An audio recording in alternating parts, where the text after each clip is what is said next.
On dit dans la prière, Biyatra afkedwahi, Akadosh Baruch Hu, mon âme est entre tes mains.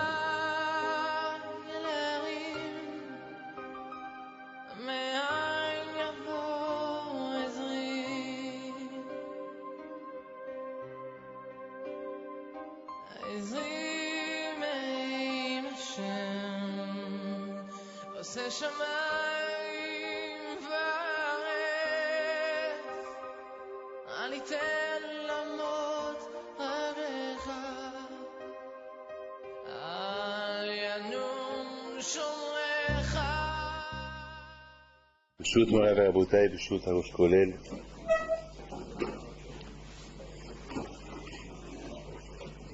Je suis content de vous revoir. Ça fait 10 jours. Vous n'avez pas changé.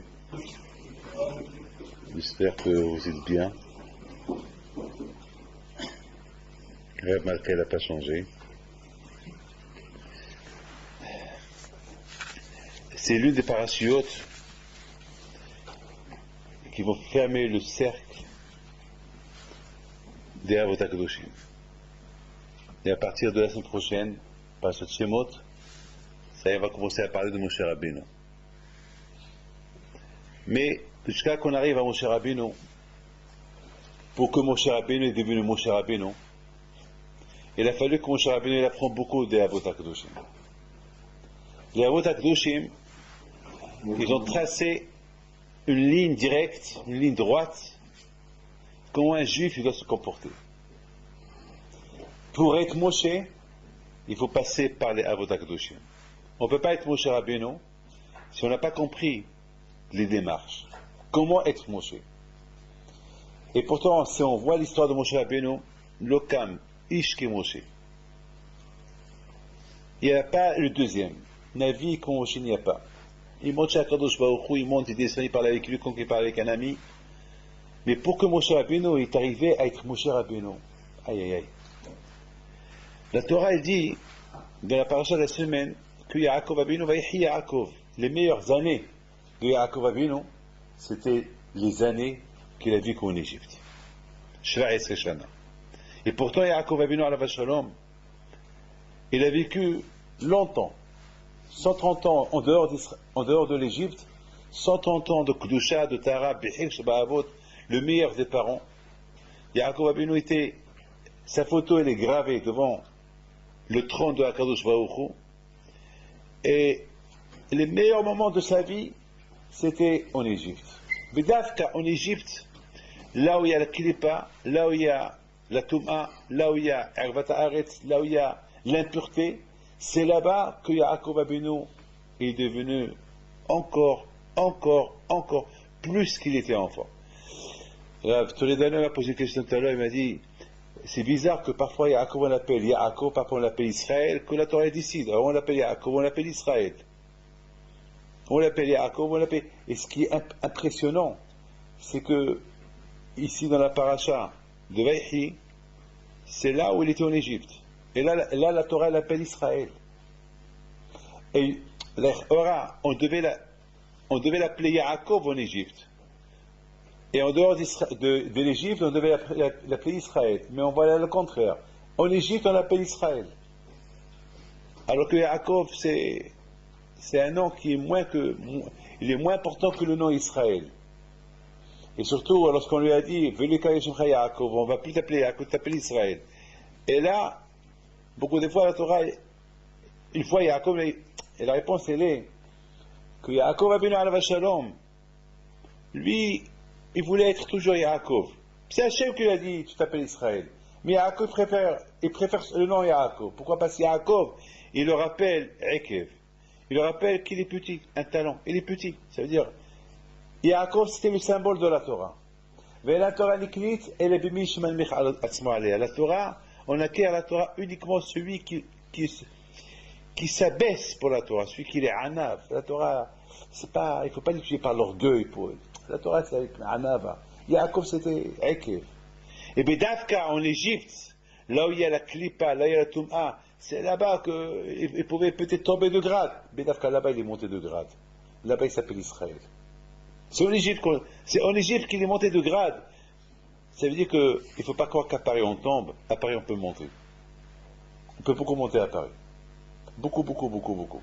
Pourquoi? Parce qu'il y a beaucoup de clipas, beaucoup de tum'a. Avec un peu, lorsqu'on est mis de gaber, lorsqu'on se renforce, on monte de grade. Peut-être à Paris on peut monter, on peut beaucoup monter. Mais d'Afka Yaakov Abinu Alav Shalom, la Torah elle appelle Israël en Égypte. Pourquoi? Parce que c'est en Égypte, là on croyait qu'en Égypte, il allait peut-être tomber de... Parce que, comme j'ai vu dans un livre de Rabbi Abraham Pinto Alav Shalom, j'ai un livre que j'ai apporté avec moi du Brésil, un livre très ancien, qui dit là-bas, j'ai vu tout à l'heure, il disait là-bas, que les Avot HaKadoshim, la plupart de leur temps, ils ont vécu en Israël. En Israël, ils ont vécu, en Eretz Israël. Alors, en Israël, c'est la Kedusha et la Kedusha. Et on aurait pu dire que maintenant qu'il y a Yaakov qui va habiter en Égypte, peut-être il va tomber de sa Kedusha. Il dit comme Ashmalan, Vayhi Yaakov be'eretz Misraïm shva esre shana. Tov. Shva esre, c'est Gematria Tov. Ça veut dire les meilleurs moments de sa vie, même que l'Égypte, c'est pas Eretz Israël, malgré tout, il a vécu là-bas. Là-bas, il a vécu là-bas dans la Kedusha, en Égypte. Rabotai, je voudrais vous dire quelque chose. Je ne sais pas si... Mais vous allez bien... J'ai une grande question. Je me suis posé une très grande question. Lorsqu'il y a Youssef Hatzadik, il amène ses enfants. Il lui a dit, ton père est malade, il amène ses enfants. Il a compris que son père va mourir. Il amène ses enfants, Ménaché et Ephraïm. Et regardez le passage. Mais regardez, hein. Voyez... Voilà. Betchazek Israël va yishev à la mita. Mais Yaakov Yosef, El Shaddai Aela Bilouz, Esnama Evaychoti. Après, il dit, Ve'ata, écoutez bien, Ve'ata, Shneba Nechan Noldim Lecha, Ve'ex Mitzrayim, Advo Elecha Mitzrayima, Lihem, Ephraim, Menaché, Keovem Shon Yuli. C'est-à-dire maintenant, Yaakov Avinu, il a rendu Menaché et Ephraim, il les a rendus Shvatim. Il leur a dit, il a dit à Yosef, Yosef, Ve'ata, maintenant, j'ai 12 enfants. Mais à partir de maintenant, tes 2 enfants, je les rends Shvatim. Il n'y aura plus Shevet Yosef, il y aura Ephraim et Menaché. Et eux, on va les calculer comme Reuven, comme Shimon. Comme Reuven et Shimon, ils font partie des 12. Alors Ephraim et Menaché vont faire partie des 12. Attends, regardez après, hein. Regardez après.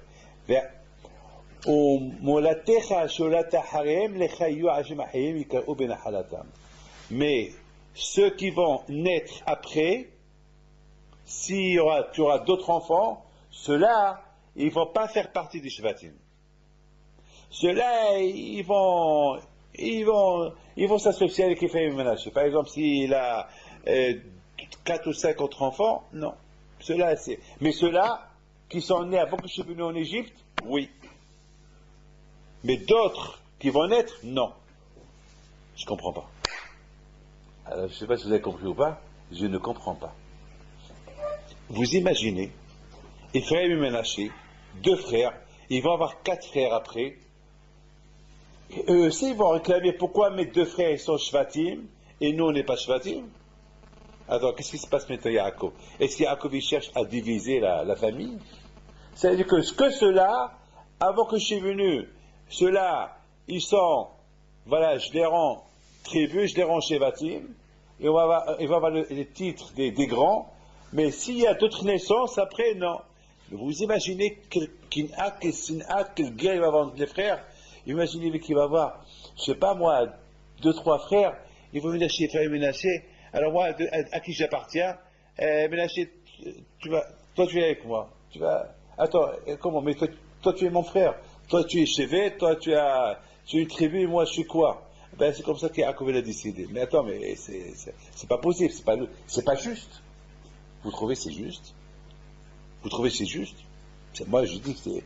je sais, حسب شلون ومن الرشيدي אם תولد עוד לא יהיה במניין בניי אלא בתוך שבטי אפרים ומנשה יהיו נכללים ולא להם שם בשבטים יעלן הנחלה. Pourquoi? Pourquoi? Quelle est la raison? Pourquoi? Rabotai, il faut comprendre une chose. Quoi, Yaakov, il n'a pas peur de la sin'a, il a oublié que Besséder, les Shvatim, ils ont accepté Menaché et Ephraim par rapport à Youssef. Youssef, il les a reçus en Égypte, il leur a donné tout le kavod. Alors, par rapport à ça, allez, on va ajouter un autre chevet. Mais maintenant, d'accord, mais maintenant, le problème ne va pas être avec les Shvatim, mais le problème va l'être avec les frères de Ménaché et Ephraïm. Il va y avoir un problème. De nouvelles naissances, il va y avoir un problème. Bon, je ne crois pas qu'il y a eu, je ne sais pas, je pense pas que Ephraïm, non, d'après, mais il a comme appelé dire, dans le cas que tu as, et voilà, c'est comme ça. Rabotai, écoutez ce que je vais vous raconter.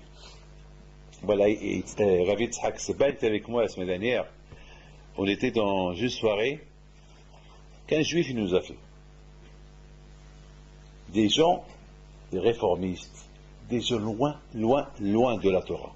Très loin. Qui ne savent même pas s'ils savent ni qui pour ni rien du tout. Parce qu'après, je les ai reçus un par un.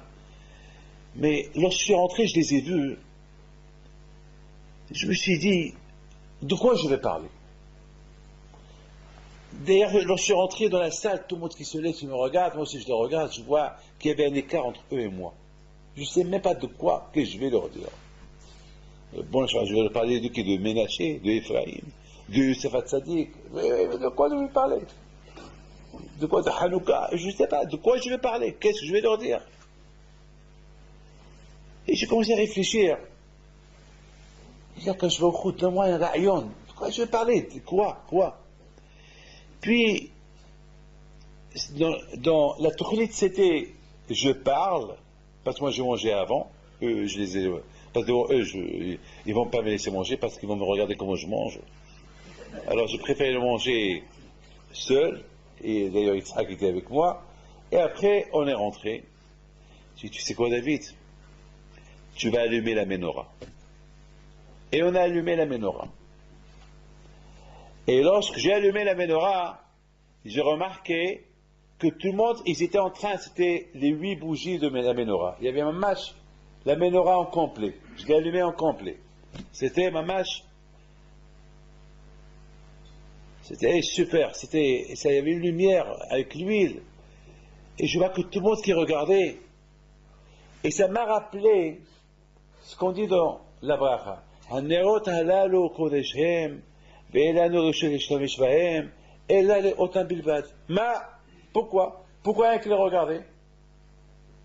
Attends, quelqu'un qui regarde la menorah, mais boule, il est fou. Quoi, pourquoi ela le'otam bilbad? Ela rishon, on n'a pas le droit d'utiliser leur lumière, rien que les regarder. Quelle est la raison? La menorah, elle a un kouah inimaginable. Comme les tzadikim. Moi, lorsque j'étais à Armentières, lorsque j'avais 12 ans et demi, c'est la chose qui m'a le plus choqué. Lorsque j'ai vu Rabbi Abraham Yafan arriver, j'avais 12 ans et demi. J'ai encore une photo qu'il y a un juif qui me l'a donné, un Ivergan, il m'a dit, Rabbi David, j'ai une surprise pour vous. Je dis quoi?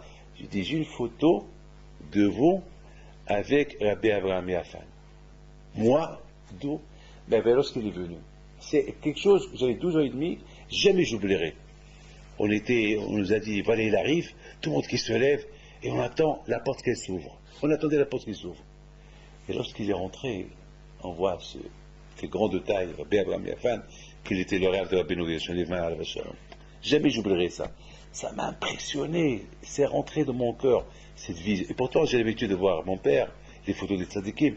Mais c'est la première fois que je vois un tzadik, un rab, un gadol, devant mes yeux. Ça va. On voit un tzadik, on a entendu parler des tzadikim. Voilà un qui représente. La Rabotai, la menorah, elle a un kouah de hashpa'a que nous, on ne peut pas imaginer. Hanerot halalu, hachamim, les hashmonim gazrou, ils ont fait le gzera, que lorsque tu allumes la menorah, elle est kadosh. Celui qui la voit, il est nishpa, il prend d'elle kidusha. La menorah, c'est comme la machine à laver. Lorsqu'on veut laver du linge, on le met dans la machine à laver, et la machine à laver te lave le linge. La menorah, elle lave le cerveau. Elle lave le cerveau. Hanerot halalu kodeshem. C'est tout. Gazrou. Hipsou vematzou. Hachamim gazrou. Une gzera, une fois par an. Tu allumes, tu la vois, et tu es nishpa, tu attires vers toi, elle a un kouah, cette menorah, de laver ton cerveau et de le rendre pur. C'est comme ça. C'est la raison pourquoi elle a nos richoutes, on n'a pas le droit de les utiliser, rien que les regarder. Pourquoi les regarder? Parce que quand tu les regardes, ça lave ton cerveau. Ah ben, Rabotaï, j'ai vu ça, on ne m'a pas raconté, je vous donne la parole d'honneur. J'ai vu de loin, je commençais à regarder tous les gens qui regardaient la menorah. Qui regardaient, ils étaient comme ça, la bouche bée, qui regardaient. J'ai compris que la menorah, elle a fait son effet. J'ai dit, mais ton David, tu peux dire ce que tu veux. Je leur ai dit, asseyez-vous, vous n'allez pas manger, je vais parler. Et j'ai parlé pendant 3/4 d'heure en anglais, j'ai fait mon shiur, et bien, ça a fait un grand effet. Les gens, ils ont pris sur eux de mettre filines, les gens, ils ont pris sur eux d'aller au mikvé. C'est inimaginable, c'est pas moi, c'est la menorah. C'est la menorah. La bouteille, le kouah de la shpa'a, le kouah de l'influence, inimaginable. Vous imaginez la bouteille, Ménaché et Ephraïm, ils étaient en Égypte, ils étaient des princes, ils étaient riches. A priori, ils devaient être gâtés, ils devaient tomber. Il n'y avait pas Yaakov, il n'y avait pas les Shvatim, il n'y avait pas Saba Kadisha, il n'y avait rien du tout. Il y avait quoi? Toujours ils étaient invités, toujours il y a Paro, les Hartoumim, c'est tout, voilà. Toute la cour, c'est tous des goyim, loin de la Torah, tout le monde, loin de...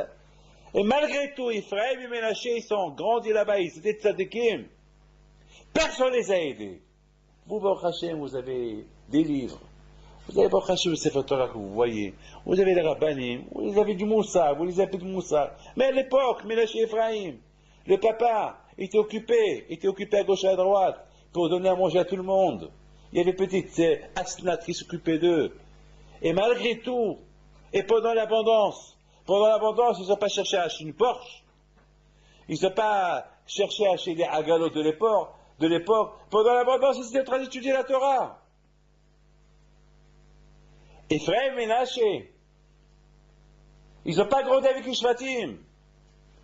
Parce qu'ils n'ont pas grandi avec les Shvatim, ils se sont conduits comme des Shvatim. Alors Yaakov leur a donné un titre de Shevet. Il leur a donné un titre de Shevet. Vous méritez d'être Shevet. Vous méritez. Sans les deux personnes, vous êtes comme ça. Vous savez que la Habrota de Yaakov, c'est Ephraim. Vous le savez que la Habrota de Yaakov Avinu, c'était Ephraim. Alors quand Yaakov il dit, alors Youssef, Réhouven, Ephraim, et Ménaché, que Réhouven et Shimon y Youli. Mais ceux qui vont naître après eux, ils n'ont pas le titre de Shevet, parce qu'eux, ils vont trouver tout facile. Ils vont grandir avec les Shvatim, ils vont grandir avec Ménaché et Ephraim. Ils n'ont pas eu les Tzara qu'ils ont Ephraim et Ménaché. Parce qu'ils n'ont pas eu les Tzara qu'ils ont Ephraim et Ménaché, alors eux, ils sont moins qu'eux. C'est pas pareil, Rabotai. Quelqu'un qui grandit avec les Tzadikim, ou quelqu'un qui grandit avec les Sha'im qui soit Tzadik. Non, il y a une grande féminin, quelqu'un qui grandit avec les Tzadikim. Il va être Tzadik, mais quelqu'un qui grandit avec les Sha'im, il est Tzadik, c'est Ma'ala Gdola. Voilà la Da'at Torah. La Da'at Torah de Yaakov, il sait. Il ne faut pas poser. Ceux-là, ils ont le titre de Shevet. Ephraim et Ménaché, ils ont le titre de Shevet. Pourquoi? Parce qu'ils ont grandi avec l'Égyptien, avec les Sha'im. Ils ont gardé la Gahelet, ils ont gardé la Kdusha. Eux, ils ont... Mais les autres, non. Les autres, Ephraim, s'ils vont avoir des autres, non. Non. Vous savez, Rabotai, je voudrais vous dire une chose. Regardez les Shvatim, ils ont grandi à Haran. À Haran, plus que ça. Comment les Shvatim sont devenus Shvatim? Parce que Yaakov était dans le champ, était berger Yaakov Abinu. Et regardez, Réhouven, jamais il a envoyé ses mains dans le Gezel. Il était petit. Ils ont reçu le titre de Shevet. Ils ont reçu le titre de Shevet. Comme Ephraim et Ménaché qu'ils ont reçu le titre de Shevet. Vous savez, Rabotai, je voudrais vous dire une chose. Il y a une femme,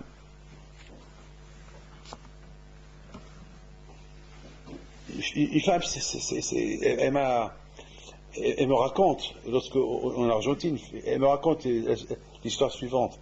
Elle me raconte que je viens pour dire merci à Hachem qui m'a donné 3 enfants. Voilà. Et je dis comment?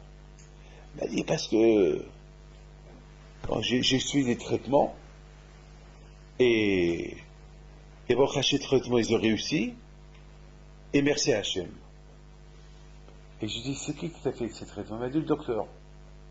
Je dis pourquoi tu dis pas merci le docteur? Pourquoi c'est merci à Hachem? Il me regarde et me dit ben, c'est Hachem qui a donné la chokhma au docteur. Le docteur il a fait que son travail. Mais s'il n'y avait pas Hachem, il n'aurait pas arrivé. Et j'ai commencé à dire, j'ai dit, Hazak.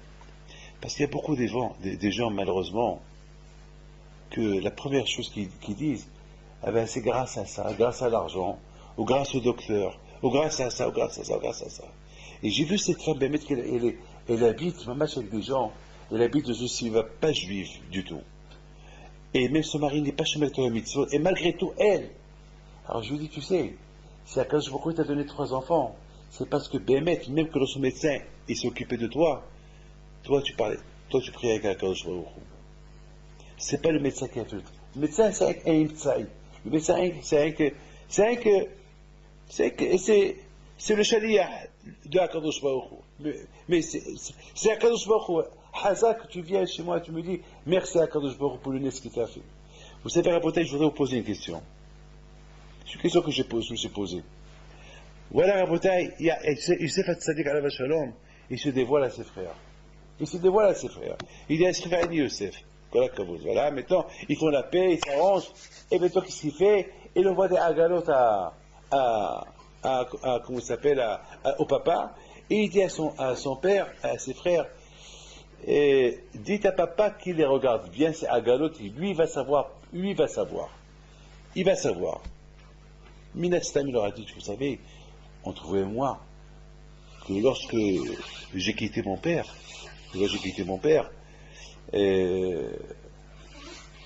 on parlait de Egla Agofa. Alors, comme ça, s'il ne croit pas que je suis dans la Torah, dès qu'il va voir ces agalot, il va se souvenir. C'est écrit dans la Torah, va y et agalot, va tihig wa Yaakov. Quand il dit que lorsque Yaakov il a vu les agalot, Yaakov va tihig wa Yaakov. Ah, il était super content.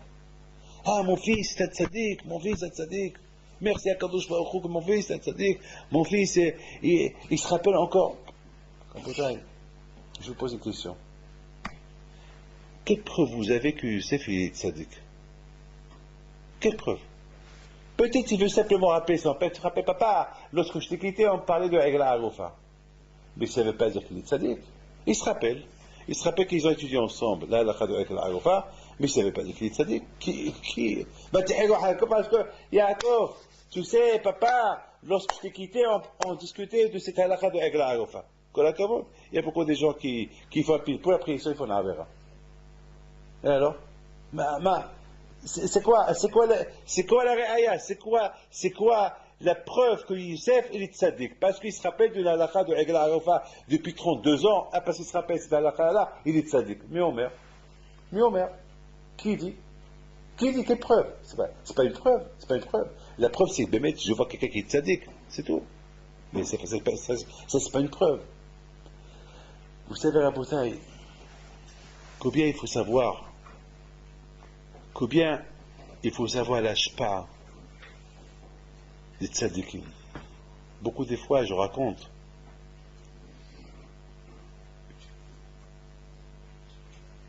combien on apprend, combien on doit faire attention, nous Zamak, nous connaissons des Bnei Torah. Nous, on nous appelle les Bnei Torah. Je ne sais pas si on est des vrais Bnei Torah ou pas. Moi, je ne suis pas pour moi, je ne suis pas pour vous. Vous, c'est votre problème. Je ne suis pas pour moi. Pourquoi des fois, moi-même, je me pose la question, est-ce Bémet, on est des Bnei Torah ou on n'est pas? Bémet, je me pose la question, est-ce qu'on est Ouyim, un peu Bnei Torah ou pas? Est-ce qu'on est Ouyim? Parce que Bémet, on doit arriver à transmettre quelque chose. Si on n'arrive pas à transmettre, c'est qu'il y a un problème en nous. Parce que nous, on doit transmettre. Ce qu'on reçoit, on doit le redonner. On ne doit pas recevoir et recevoir. Il faut avoir ce qu'on appelle Kuwahanitina, donner. Il faut savoir donner. On a vu qu'Yaakov Abinu, tout ce qu'il a étudié, il a transmis. Moshe Kibel Torah Mishneh Sarah. La Misira de Moshe Rabbeinu Torah, mitzvot shibirtav, mitzvot Torah shibirtav, Torah shibe'alpeh, halakha Moshe Sinai, tout ce que Yaakov, tout ce que Moshe Rabbeinu il a étudié, il a transmis.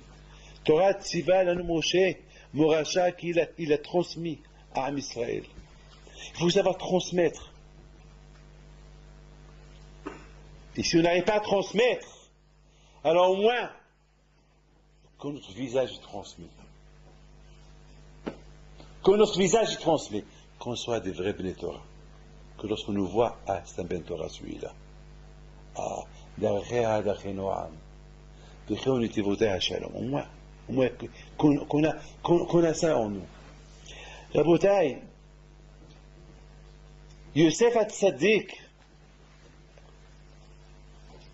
lorsqu'il a dit à son père, Vayar et Agalot, Yaakov Abinu alav shalom, lorsqu'il a vu les Agalot, c'est quoi? Il a vu dans les Agalot que Yosef Hatzadik alav shalom, il voyait dans cette halakha qu'il a étudiée avec son père, Diyokno Shel Aviv, il voyait dans cette halakha toujours une ashpa'a de son père à travers cette halakha-là. Yaakov Abinu Beruach Kodesh avec sa nivoua qu'il avait, et lorsqu'il a vu les Agalot, il a vu que tout le kouah de Yosef Hatzadik, tout le kouah qu'il a vu Yosef Hatzadik, c'était à travers cette halakha qu'il a étudié avec Yaakov avant qu'il se sépare de lui. Beaucoup de fois, on se sépare de quelqu'un avec des larmes, on pleure. Et toujours on se rappelle, aïe aïe aïe, beaucoup de fois, vous savez que les Argentins, les Juifs d'Argentine, ils pleurent beaucoup. Ils pleurent beaucoup. Et lorsqu'ils nous ont accompagnés à l'aéroport, mamash, c'est des pleurs, mamash, ils pleurent. Après 10 jours qu'on est resté avec eux, mamash, ils pleurent. À tel point que, même si on ne veut pas pleurer, on était obligé de pleurer. Et lorsqu'on s'est quitté, qu'est-ce qu'il avait dans la tête? Ce qui nous a marqué dans la tête, les pauvres, ils pleurent, les pauvres, ils pleurent. Mais après, une fois dans la vie, on a oublié. Ça fait. Mais, si on aurait dit une halakha, si on dit halakha, cette halakha, jamais on va l'oublier. La halakha, elle a un kouah de rester gravé dans la tête. C'est pour ça que Hachamim me disent, avant de quitter ton ami, pour ne pas oublier ton ami, un dvar halakha. Une fois, je me rappelle une fois, Rav Haïm d'Anvers, il est décédé. Rav Haïm Krasnil, oui, alav shalom. Il était à Bédil d'Anvers. Comment il s'appelait? Kreis.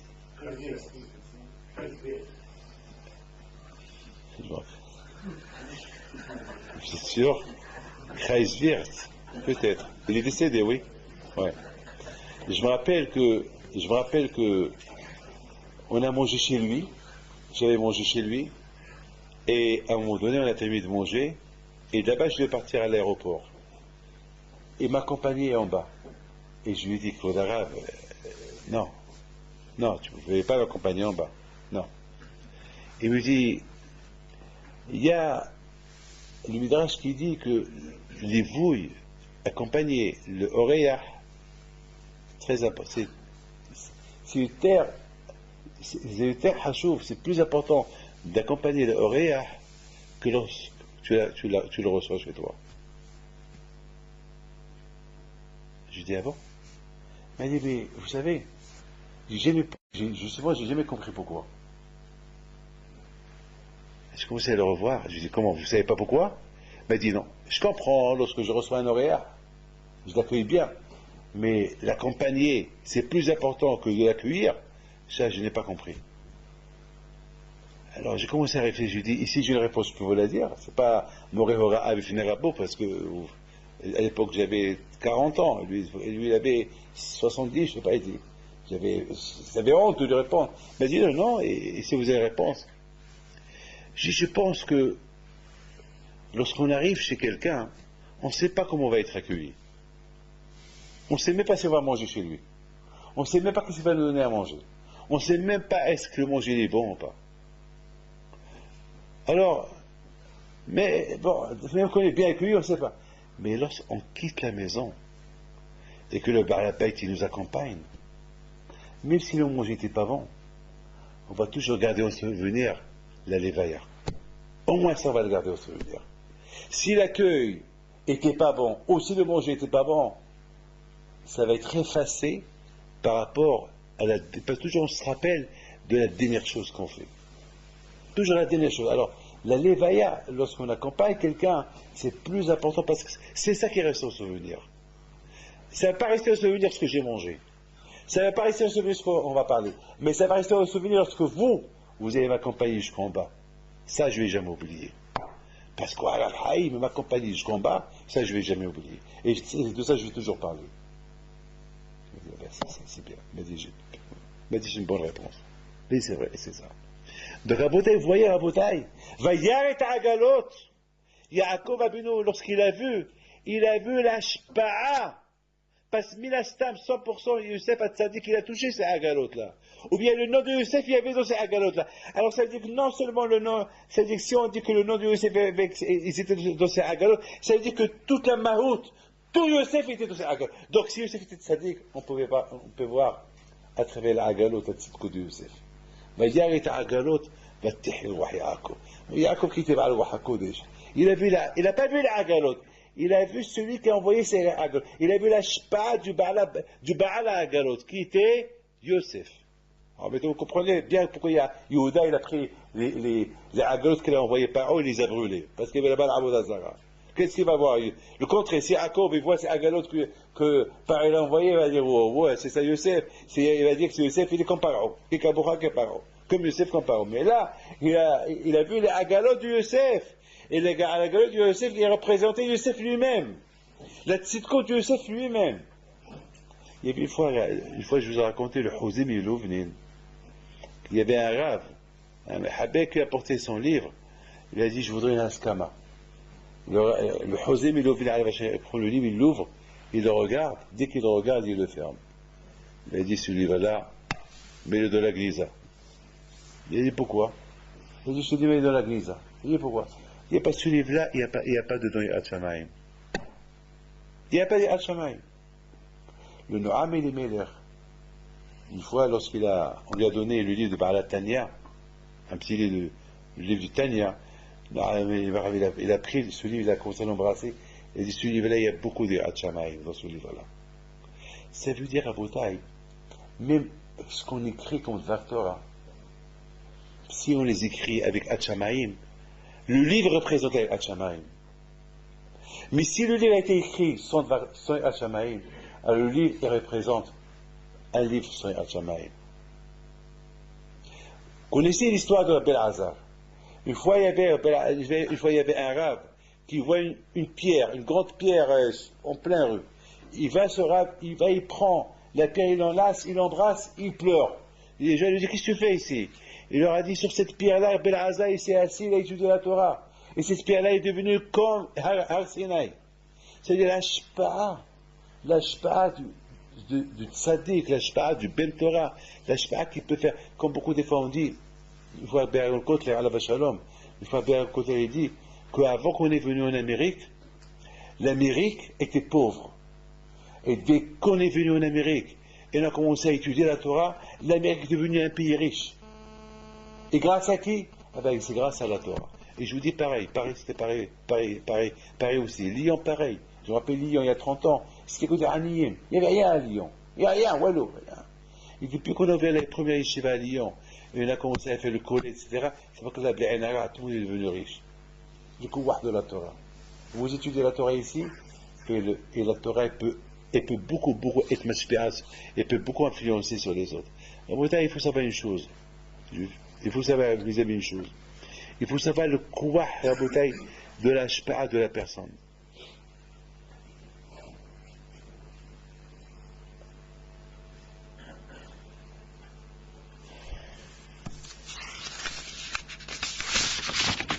Les amis, je voudrais finir. Le mot agalot. Rida et là, yata'amoud. Rida, c'est Rida. Mais Rida, c'est aussi Bilachon Dira. Dira, c'est habitation. Dira, c'est la chose Dira, habitation. Rida, c'est les mêmes lettres de Dira, habitation. C'est quoi habitation? C'est-à-dire qu'il y a Youssef Hatzadik, il console son père. Il dit à son père, papa, ne crois pas qu'ici en Égypte, c'est Arvata Aretz, alors on peut pas. Mais regardez-moi en Égypte, le Eka, c'est être toujours attaché à la Torah. Lorsqu'on est attaché à la Torah, même en Égypte, on peut être des grands tzadikim. D'ailleurs, tu vas venir, tu vas voir mes enfants comment ils sont. Et je vais voir comment je suis moi aussi. N'aie pas peur. Même si tu viens ici, tu t'installes ici, n'aie pas peur. N'aie pas peur, Yaakov. Tu vas voir. Agalot, simulation, Aïn Galot. C'est quoi Aïn Galot? Aïn Galot, Aïn c'est Shivrim. Shivrim panim la Torah. Ça veut dire que même en exil, on peut comprendre la Torah, mais Shivrim panim la Torah. N'aie pas peur. La preuve, moi, Vadaï que lorsque Yaakov il voit ça, Vadaï il descend, et ça y est, Youssef Hatzadik il le console, le Kouah Rabotai. Ça veut dire que tout le Inyan du Youssef Hatzadik, s'il est resté Tzadik, parce qu'il est resté comme. Vous savez, une fois j'étais chez un Tzadik et je voyais comment on appelle ça? Oh. Une araignée. Une araignée qui descendait. Il y avait il y avait du vent. Et l'araignée, presque fil, il est tombé. Elle aussi, elle est tombée. Elle s'accrochait jusqu'à un moment donné. Elle essayait encore avec l'autre main pour s'accrocher. Et à la fin, bon, accompagné, ce que je voulais vous dire là, c'est savoir s'accrocher. La Torah Kedusha. Il faut s'accrocher. Il faut s'accrocher. Quelqu'un à bouteille qui tombe dans un ravin, il se voit tomber. Et à la fin, il y a un arbre, une branche. Il s'accroche. Et la branche, voilà, il est ben haïm ben amavet. Il est entre la vie et la mort. Bon, mais il est accroché. Il est accroché. Il vit encore. Il vit. Et la branche, il peut se casser, il va tomber. Mais c'est pas grave. Tant qu'il est accroché, tant qu'il ne s'est pas cassé, il est encore accroché. Il vit. C'est ça la beauté. De plus qu'on étudie la Torah, la branche de la Torah qui s'appelle la branche, l'arbre, et se renforce. À savoir, combien on étudie. Vous ne pouvez pas imaginer combien le kouah de la Torah il est très fort. Mais encore une fois, il faut que la Torah soit étudiée bibitoul, avec annulation, avec achna'a, avec anava, avec amour. C'est pas rien comme ça. J'ai pas le choix. C'est ma parnassa. Non. Cela, c'est péché de faire de la Torah kardum lahfouba. On n'a pas le droit de faire de la Torah comme un instrument pour grandir. La Torah elle va te faire grandir, mais toi n'essaye pas de t'agrandir par rapport à la Torah. N'essaye pas. Essaye. Il faut qu'on arrive à ce que notre surface, notre visage, il impressionne les gens, même si on ne peut pas le transmettre la Torah, mais au moins on peut le transmettre un peu de Hatchamaïm, quelque chose de nous. Comme une fois au Canada, il y avait un enfant, je l'ai vu, j'ai pris avec les Hasdi Bells, et j'ai vu un enfant, moi j'étais assis, et je voyais l'enfant devant, il faisait comme ça. Il regardait là-haut. Et j'ai dit, qu'est-ce qu'il regarde? Et puis je vois que chaque fois il faisait des grimaces, il faisait des gestes, une fois comme ça à gauche, voilà, des gestes. Puis après à un moment donné, j'ai regardé qu'il était en train de voir son père. Il imitait son père. Comme son père il bougeait, lui aussi il bougeait. Et lorsque son père il faisait une geste avec ses mains, lui aussi il faisait. C'est-à-dire, il bouge, il imite son père. Rabotai, sachez une chose, que les gens autour, ils nous imitent. Ou bien Hashem mérite de nous imiter dans le bon, ou bien ils vont nous imiter dans le mauvais. Alors à nous de faire attention. Regardez le kouah d'une halakha. Le kouah d'une halakha, qu'est-ce qu'il a pu faire avec de Youssef Tzadik? Le kouah d'une halakha qu'il a étudié avec son père avant qu'il a quitté, il s'est accroché avec cette halakha-là jusqu'à qu'il l'a rencontré. De cette halakha, il voyait toujours Dieu Knosh la vie, il voyait toujours son père. Cette dernière halakha qu'il a étudiée de chez son père, c'est celle-là. Alors vous imaginez, Rabotai, de plus et de plus qu'on étudie, combien on va être combien on va se renforcer, de plus qu'on va étudier, combien ça va nous aider, ça va nous aider. Regardez, Rabotai, Ephraim et Ménaché, il y a le Rosh Yeshiva d'Ashdod. Il m'a dit qu'il a demandé à Rav Shteman, Shabbat, il a posé une question. Il lui a dit, pourquoi Yaakov Avinu, il dit à Youssef, Ephraim et Ménaché, que Oben et Shimon Yiyuli. Vous connaissez ça? C'est une question qu'il lui a posée. Il a dit, Ephraim, il est plus jeune que Ménaché, ou pas? Ou pas?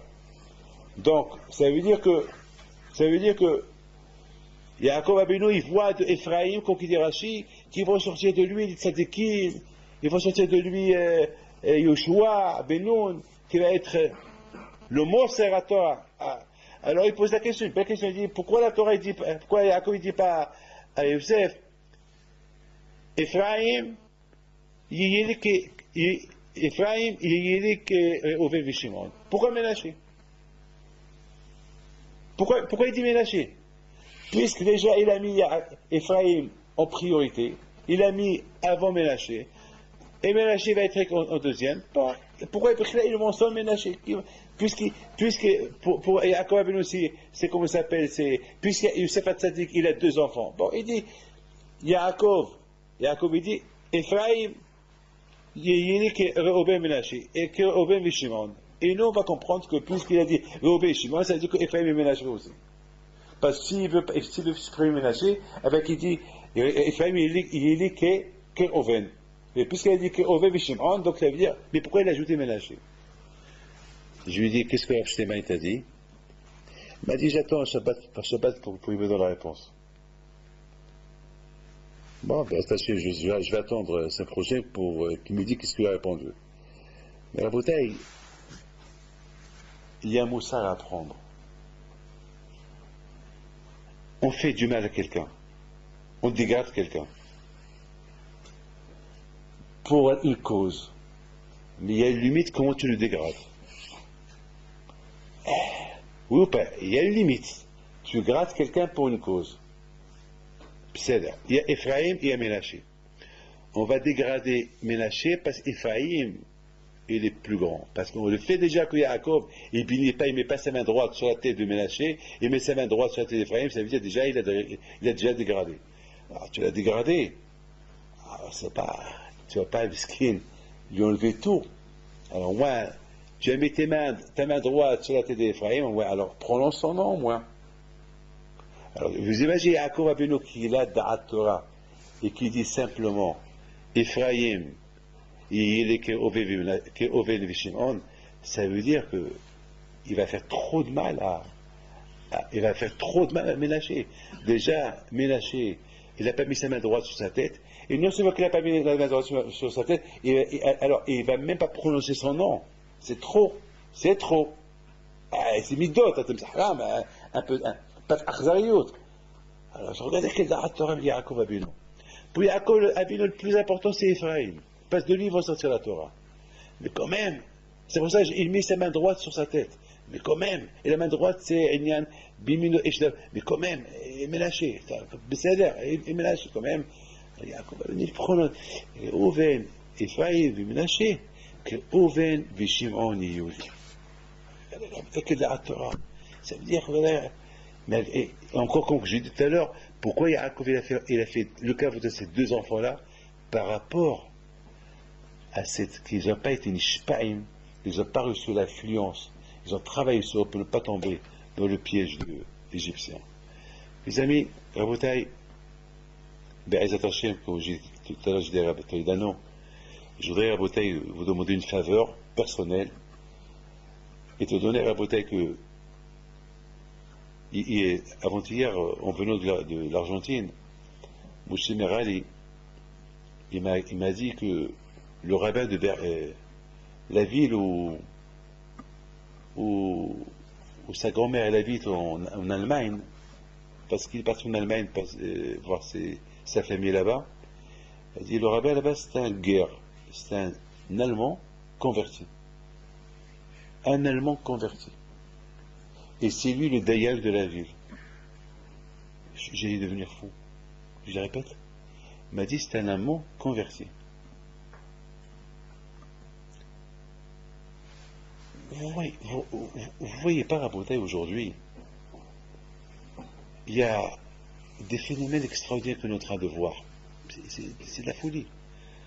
On voit des gens, exactement ça ce que la Gemara a dit. Mibne banab, chez la Haman Aracha, l'Amdot Torah Bebne Brak.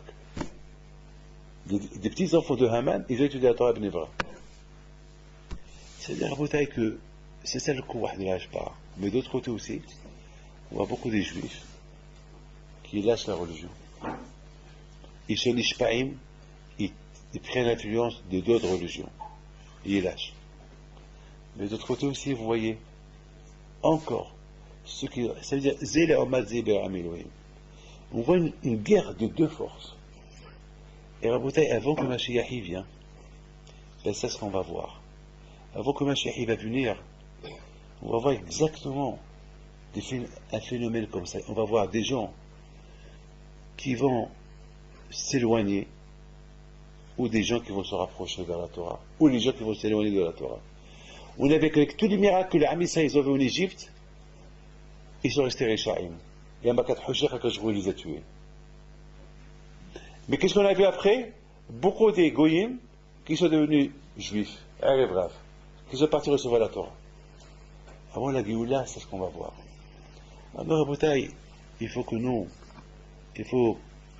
aussi, Rabotai, il faut qu'on a cette mida de Nitina, de donner, de savoir donner.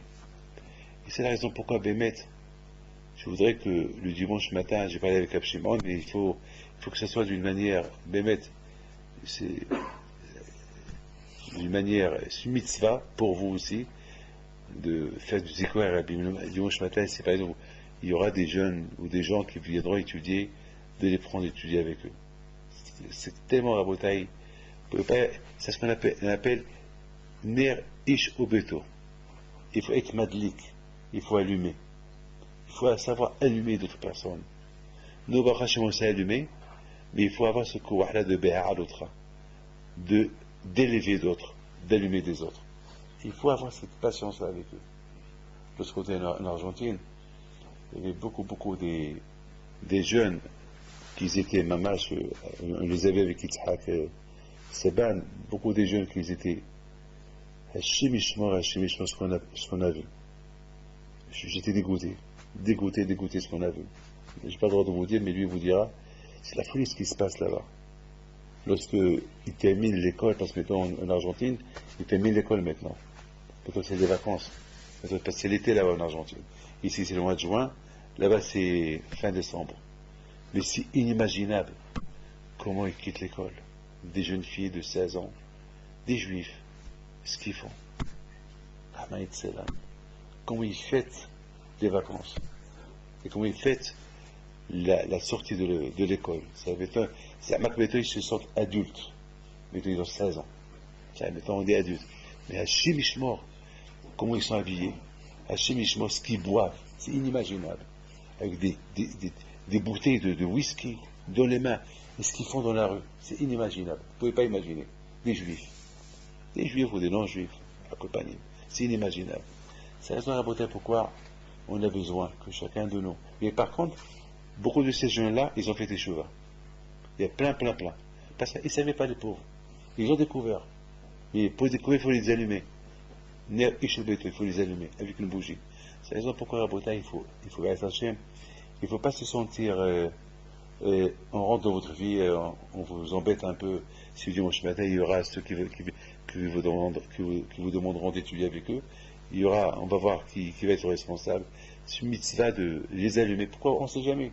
On ne sait jamais. Moi, Rabotai, regardez-moi tous, j'ai pas honte de vous le dire. Alors j'ai quitté la yeshiva, je suis parti au Maroc, à l'âge de 17 ans, je suis resté 1 an et demi, et j'ai presque voulu plus retourner à la yeshiva. Et ça, j'ai dit, j'ai profité de l'occasion que je n'avais pas le passeport. Mon père qui sortait pas dehors, bon, il a vu que j'ai pas le passeport, bon, il n'avait pas des connaissances à cette époque-là. Voilà, à Bretagne, je vois Rav Shammai, le Rosh Yeshiva de la yeshiva de Saint-Banan. Je le vois comme ça dans la rue. Il me dit, d'où vite? Alors, je dis, j'ai pas de passeport. Mais pas, comment j'ai pas? Il m'a dit, je t'arrange aujourd'hui. Il me l'a arrangé le même jour. Un Anglais, de l'Angleterre, il vient, il me l'a arrangé. Il a connu un juif, un Sebag, et il me l'a arrangé. Mais toi, tu retournes en Angleterre. Imaginez-vous, je ne l'aurais pas rencontré. Rien qu'imaginez-vous. Je ne l'aurais pas rencontré. Ah ben, je ne sais pas ce que j'aurais été aujourd'hui. Mais la shpa de son visage, la façon comme il m'a parlé, c'est ça qui m'a aidé. Il faut avoir ce kouah de hashpa, kouah hamitina. Bémet, il faut chacun de vous, il faut, parce que vous ne pouvez pas imaginer le bien qu'on peut faire aux autres. Que Hachem vous aide, vous donne et je vous souhaite à vous tous un bon Shabbat Keneratson et beaucoup de bonheur.